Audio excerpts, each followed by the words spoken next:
Bismillahirrahmanirrahim. Allahumma salli ala Muhammad wa alihi tayyibin at-tahirin al-ma'sumin. En el nombre de Dios, el clementísimo, el misericordiosísimo, la bendición y la paz sean con los profetas y mensajeros, especialmente con Muhammad y su familia purificada. Veníamos viendo en nuestro curso de doctrina islámica el tema de la unicidad de Dios, el monoteísmo, el tawhid. Vimos el tawhid en la esencia, que necesariamente dijimos es una, y que no admite pluralidad, no admite dualidad, trinidad, etc. Y ahora vamos a ver la unicidad en los atributos de Dios. Dios tiene los atributos de perfección, tiene todos los atributos de perfección y por el contrario los atributos de imperfección se niegan de Él, no le pertenecen por definición, porque suponen límites, porque suponen justamente imperfección, necesidad, etc. Cosa de la cual Dios por esencia y por razón está exento. De modo que los atributos de perfección, que ya vimos antes que se dividen en los atributos de la esencia, los atributos de la acción, los atributos que tienen que ver con la creación, los atributos que tienen que ver con la pura esencia independientemente de la creación, atributos como la sabiduría, el amor, la unicidad, la eternidad, etc., son atributos, el poder, atributos de la esencia y atributos que también otro tipo de atributos en relación a las criaturas, como el sustentador, el gobernador, el perdonador, el castigador, el salvador, etc. El legislador, que tiene que ver con atributos de la acción, que se llaman. Los atributos en la concepción unitaria o monoteísta, por un lado, en la esencia divina o en Dios, todos estos atributos son uno. No podemos hablar de atributos separados en el ser de Dios, es decir, Dios tiene muchos atributos, entonces desde este punto de vista alguien podría llegar a creer que Dios tiene partes, los atributos, digamos, es poderoso y en tanto poderoso es distinto que sabio, es sapientísimo y en tanto sapientísimo es distinto que uno, etc.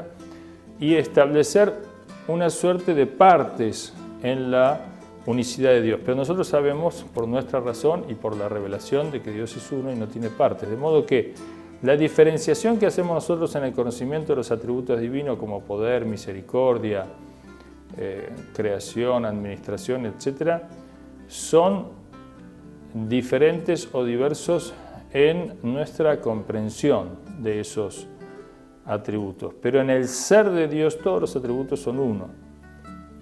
Y son de tal manera que cada uno es absoluto y cada uno es uno con los demás. Por ejemplo, para dar un ejemplo de esto, nosotros o los seres, digamos, creados, los seres humanos, somos, por una parte, somos seres creados, somos seres pobres, necesitados, seres sustentados, seres administrados, seres formados, etc. Digamos, una serie de atributos. Nuestra, digamos, razón puede distinguir, por ejemplo, nos podemos concebir a nosotros mismos como efecto, o como seres creados, o como seres formados, como seres conocidos. Y una serie de atributos que nuestra razón distingue entre sí, pero que en nuestro ser humano están todos los atributos al mismo tiempo juntos. La distinción, la separación la realiza el intelecto. Todos estos atributos que mencionamos acerca de Dios de perfección y la negación de los atributos de imperfección, como la ignorancia, la maldad, la injusticia, la opresión, los celos, el miedo, etc., todos esos atributos que implican necesidad son descartados por definición racional y todos estos atributos de perfección o nombres perfectos que menciona el Sagrado Corán, menciona la tradición profética, son uno con la esencia divina, es decir, no hay diferencia entre la esencia divina y estos atributos. Aquellos que consideraron que los atributos de Dios son diferentes a su esencia, han caído en el error de comparar al ser humano, por ejemplo, a Dios con el ser humano. El ser humano evidentemente puede dejar de poseer algunos atributos.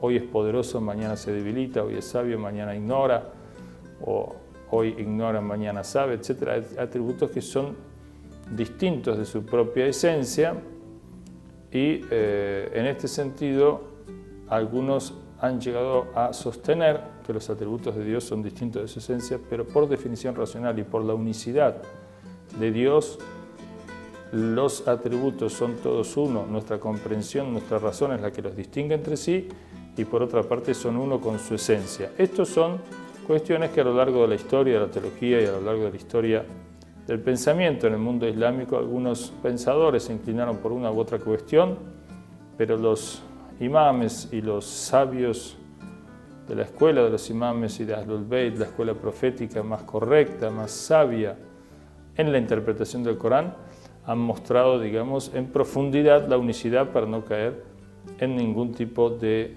desvíos en relación a la comprensión y conocimiento de Dios.